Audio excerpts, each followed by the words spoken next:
going on, guys? So today we're back with another Pokemon Masters video, and today we're actually going to be going through even more Sync Grid stuff. I know, but I'm basically getting caught up, and pretty much after we get caught up, we'll only talk about the new ones when they come out. I just kind of wanted to get caught up, and it basically looks like the plan from DNA is to release 4 a month. Yes, they are going to try to stick to that, but it looks like we're going to get basically training events which will release new stuff. So every week, 2 weeks, something like that, we'll talk about the new ones. Anyway, we've already talked about Claire and Iris, which came out not too long ago, and then we've got 2 more that we're going to talk about next week, and then we're caught up. I promise. We're done with all this nonsense. So anyways, today we're actually going to be focusing on Flannery, who actually does have their expanded Sync Grid. Now, I don't have a single Sync Orb for Flannery, which is sad. So I have actually been grinding out Pikachu. I'm almost done. It takes forever. I'm almost done with Pikachu, and then I've also been trying to focus on Claire and some other ones that are coming out in the near future, but basically I haven't even messed with Flannery yet. So basically, I love the shape of the tech style. We're basically going to view this like we do every other. We're going to have a top left-hand quadrant, right-hand quadrant, bottom left-hand, bottom right-hand right there. And we're just basically going to focus on each quadrant one by one, go through each individual tile, and kind of detail what each quadrant is going to be used for. So let's actually go ahead and jump into, well, let's start in the center. Of course, we do have speed, we have HP, special attack, defense, special attack, special defense. Pretty standard stuff. Now, going into the top left-hand corner, we do actually have an HP plus 10. Then we have a Will-O-Wisp, move gauge refresh 3, which is fine, of course. We're going to get basically a little extra move gauge, moderately good chance. That means every once in a while we're going to get it. Once we use that move, which is fine. We do have an Ember, power plus 4. We then have another Ember, power plus 4, HP plus 20, special attack plus 10. Defense plus 10, special defense plus 10, and then a critical strike 5. So powers up attacks if they become critical hits. I like it. Not really too much to say. It's good. Then we have some things that are locked behind level 3, which unless you miss the event, you should have all of this stuff available to unlock. But the level 3 stuff we still have yet to get. So Solar Shield, the Pokemon is not affected by status conditions when the weather is sunny, which is fine. And then Fortuitous 4, which has a good chance of raising the user's attack, defense, special defense, speed, accuracy, or evasiveness at random when an attack is successful. So that's actually kind of interesting. As a tech unit, I guess it's okay. I feel like tech units, stats aren't the #1 thing that I would be worried about buffing, but that's just me. So let's actually move over to the top right-hand side here. So starting from the center, working our way upwards, we do have a special attack plus 5. You can see we have all these green tiles. Ember plus 4, Ember plus 4, Ember plus 4, Ember plus 4, Ember plus 4. So a ton of Ember move damage there. We do have X special attack, move refresh 3, which of course is going to have a moderately good chance at giving us 1 extra usage out of us. Or out of the move whenever it's successful. And then we do have Ember move gauge refresh, which of course is going to give 1 bar. Good chance, actually has a good chance of increasing the user's move gauge, which is nice. Then we do have the 1 passive, Power Chain 1, so powers up moves whenever a Unity bonus is in effect. That's fine, that's good for co-op. Then we do have 2 tiles that are locked here, Power Chain 1, which of course is pretty much the exact same thing. And we have Power Chain 1. Next, moving on to the bottom left-hand quadrant, starting from the center, working our way downward, we do have special attack plus 5. We have a Will-O-Wisp, move gauge refresh 3, which is fine. We do have another Ember power, which is good, plus 4 on it. Burn Synergy, which powers up moves when the target is burned. I like it. I actually like that a lot. Speed plus 20, HP plus 20, Burn Synergy 5 again. And then we do have 2 lock tiles, another special attack, and a Will-O-Wisp, accuracy plus 10.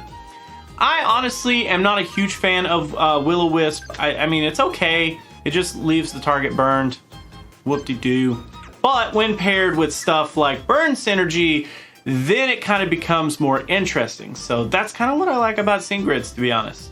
Next, moving on to our last quadrant here, starting from the center, working our way down, we do have speed +5. We have too hot to handle, MP refresh 3, which of course, moderately good chance of getting an extra use there. Ember power +4, and then we have special defense +10, special attack +10, HP +20, and we have a pass it on. So transfers half the amount of the sync pair's raised stats to the sync pair that will switch in when this sync pair faints. I like it. I actually like that a lot. So that's similar to, well, that's Eevee, right? No, Eevee's is Benefactor. It's almost like Dusclops? Wait a minute. It's exactly like Dusclops. So anyways, we do have that. Then we do have locked behind level 3. We do have special attack +20 and a healing sun 1. So that's actually going to restore the user's HP whenever it attacks or makes an action actually when the weather is sunny, which is perfect. I like it. It's not available yet, but it's fine. So with all that being said, we're going to go over a couple of build ideas here. Now these two are kind of really close. So if you're not careful paying attention here, the two black lines, really, it's just me drawing black lines on the screen. These two are going to look very similar, and they may catch you off guard if you're not paying attention to the exact tiles. So the first one that we're actually going to go over is based around getting some extra crit buffs out of Flannery. So of course we're going to start in the center circle. Working our way into the top left-hand quadrant, we are going to get the HP +10, Ember +4, Special Attack +10, Special Attack +10, and then we are going to get that Critical Strike 5, which of course helps us with the crit damage. Moving into the top right-hand quadrant, starting from the center outward, Special Attack +5, and then get all of the Ember power-ups there. Nothing too crazy, we're just buffing up freaking Ember as high as we can.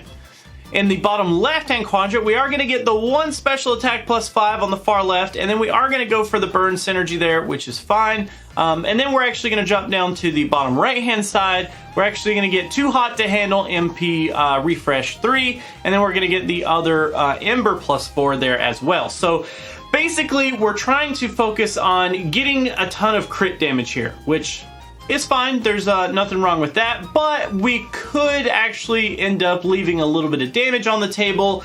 If we wanted to buff up Ember, we could actually go with this one. So, starting from the center, we're going to work our way into the top left, where this time we're going to get the HP +10 just like last time, the Ember +4. We're not going to go for the special attack, we're going to get the HP +20, and then we're going to go down to get the Ember +4 there. Also getting the special defense +10 and still trying to get that critical strike 5 as well. It's gonna help. It's gonna help a lot. Next, in the top right hand side, we do have the special attack +5 and then all of the Ember power-ups, because that's basically what this entire build is for. The bottom left hand side, we are still going to get the special attack +5, the burn synergy, and then get the Ember +4. And then here's where we save some. In the bottom right hand side, we're not going to get that too hot to handle this time, but we are still going to get that Ember +4. So basically the difference between these two is the first one is just going to focus mainly on trying to get crits and getting some extra little damage from those, whereas the other side is just powering up Ember to maximum that we can and just trying to do a ton of damage with that. That is actually going to be it for Flannery and Torkoal. I don't even think I said Torkoal's name this entire time. Either way, that's going to be it for those two. Let me know what you think about the two builds. Do you have a preference between the two? Do you like, crit more? Do you like Ember more? Do you have a build of your own? Definitely let me know down in the comments below. But we are going to go through and do a quick sync pair scout here, so we are just going to do a random Kakui Scout. I'm tired of asking. I'm just not going to ask anymore. On the count of 3, if you want to follow along. On the count, 1, 2, 3. We'll throw that down. We're not asking for anything, so we can't be disappointed, right? You didn't. I'm not. Not going to do it. 3-star door. I'm glad. Look, we got Lisa. Or Liza. We got a sync pair. And I'm happy. So that is actually going to be it for this video, guys. Thank you so much for hanging out. Thank you so much for watching. As always, remember, if you want to join the Discord, just link down in the description below. Also, down there are links to YouTube memberships and Patreon if that's your thing. Otherwise, I'm going to go ahead and head out, but I will catch you in the next video.